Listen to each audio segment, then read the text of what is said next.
Everyone enjoys cheering for the disadvantaged and reading stories about the common man who rises from poverty to become wealthy. The subject of much literature, movies, and tales is the idea of pulling oneself up by the metaphorical bootstraps and succeeding. This is easier said than done, particularly in the United States. This stops becoming the norm and instead becomes the exception, trapping more families in a never-ending cycle of poverty. However, the question remains, why is that? One might wonder why it is so difficult for low-income families to move forward. In this video, we'll examine 9 factors that contribute to this reality. Number 1, the minimum wage is not keeping pace with increased living expenses.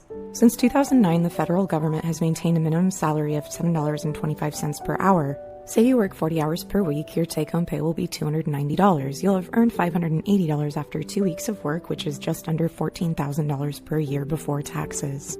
In the meanwhile, living costs have gotten higher. The average annual price around $20,000. These numbers don't account for unanticipated expenditures, and it's practically impossible to live decently without earning a second, third, or even more additional sources of income to help pay the bills. A rising cost of living may result from the minimum wage increases in certain states. In less developed nations, a lot has stayed the same. Hourly wage labor is becoming rare. There need to be more reliable income opportunities. Many low-income parents have to go into business for themselves since there need to be more jobs. As a result of limited employment opportunities, they put in long hours for little pay. This group is known as the working poor since each household member has a job yet still struggle to make it above the poverty line. That brings us to our next point, number 2. Establishing credit requires an almost impossible effort. Your credit score is not something you think about until it directly affects you. The ability to borrow money, rent a place to live, and even get a job depends on your credit score. However, if you're poor, it's more likely that you will need help to keep up with your payments, which might negatively affect your credit score. Increasing expenses causes a snowball effect of late fees, making it harder to get back on track. Even if your credit score drops a little because of each of these individual problems, it might drop so much that it would be difficult to even begin building credit again. You'll be shocked to see how a few late payments or other transgressions can knock dozens of points off your score when you first start building credit. And your hard work might be erased by 1 or 2 unpaid bills. It's difficult for many to even afford the security deposits needed for secured credit lines or cards anymore. Number 3, you get caught into debt traps. Maybe you've had to cope with an unforeseen car repair or medical cost that prevented you from attending work and ended up having to take out a payday loan, for instance. This is one of the most common debt traps of all because of the high interest rates associated with this type of loan.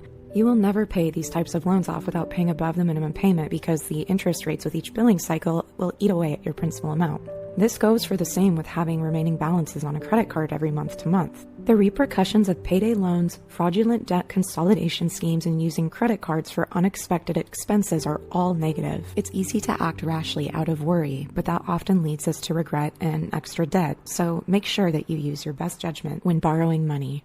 Number 4, automobiles are really pricey. Unless you have access to and can afford public transit, you will need a vehicle to go to and from work, school, errands, and school pickups and drop-offs if you have children.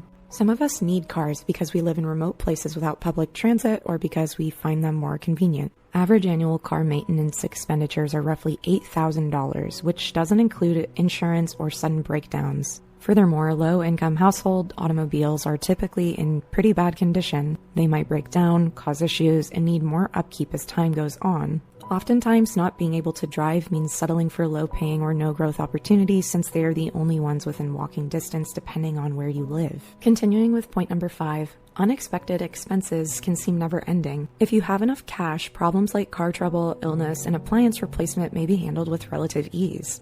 If it breaks, you can quickly get a replacement and go on with your life. For someone living below the poverty line, what you may consider a trivial nuisance might have a devastating impact on their quality of life. A person's ability to pay for necessities like food, housing, and utilities may depend on whether or not they are hit with an unexpected expenditure. They need to catch up on their payments or fall further behind if they pick up the costs. They might just have to get by without the malfunctioning appliance or automobile as long as they can have money to cover their bills. Number 6, not checking your bank account or having a budget at all. In times of economic hardship, it's tempting to let bills go because of worry.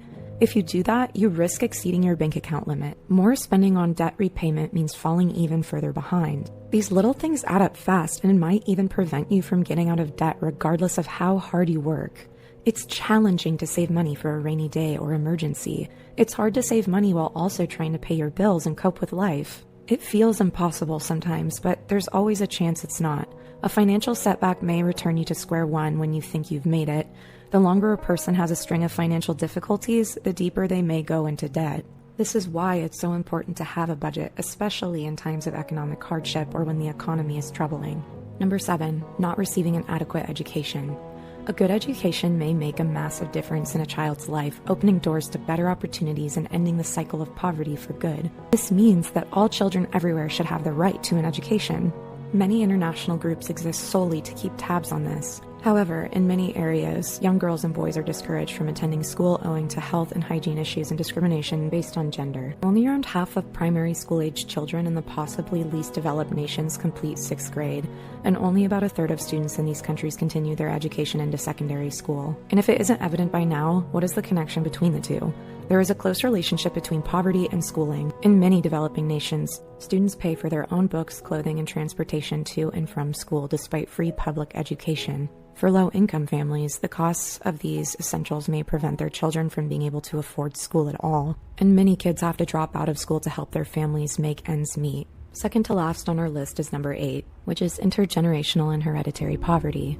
To break out of the poverty cycle, outside forces must address the interconnected causes of poverty. Rarely, this external factor may come in the form of a massive payout such as the proceeds from a lottery win or an inheritance from a long-lost relative. Changes in one's situation, such as moving and beginning a new job, obtaining a degree that enhances one's career, or any other condition that results in improved wages might also be the key more commonly. It's worth emphasizing, too, that the poverty cycle typically encompasses multiple generations.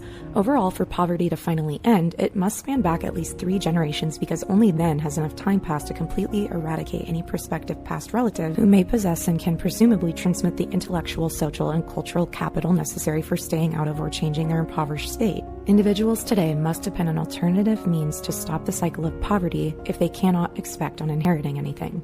Lastly, number 9 is growing up poor.